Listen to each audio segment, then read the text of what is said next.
On ne change pas une équipe qui gagne.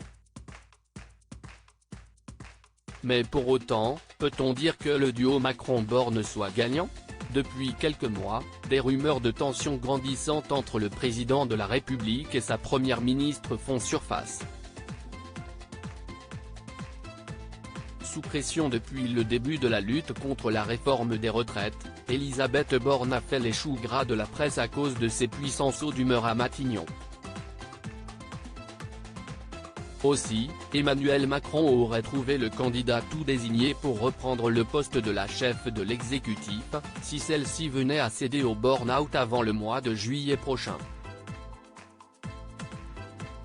Et c'est Julien Denormandie, pilier de la Macronie des premières heures, qui est pressenti pour reprendre Matignon.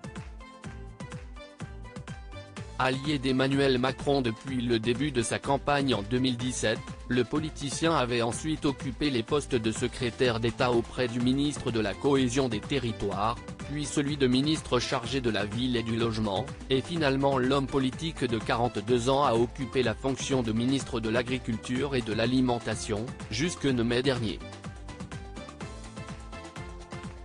Après avoir passé quelques mois dans le privé, où il officiait comme CIF Impact Officer, chargé d'étudier l'impact des activités des entreprises, chez Sweep, Julien Denormandie pourrait bien refaire son entrée en politique. Supérieur à Elisabeth Borne, Bruno Le Maire. Découvrez les ministres à leur début. Le bébé d'Emmanuel Macron. Au cours de leur carrière, les deux hommes politiques ont entretenu un lien très proche.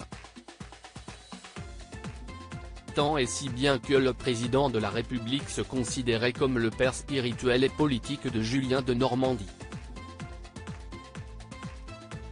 C'est mon bébé, avait un jour affirmé le locataire de l'Élysée devant le sénateur de la Côte d'Or, François Patria.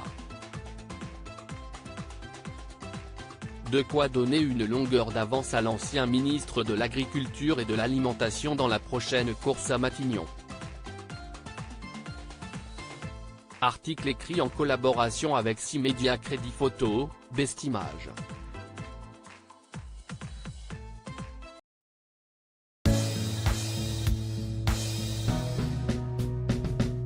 But there's all times through the rough times I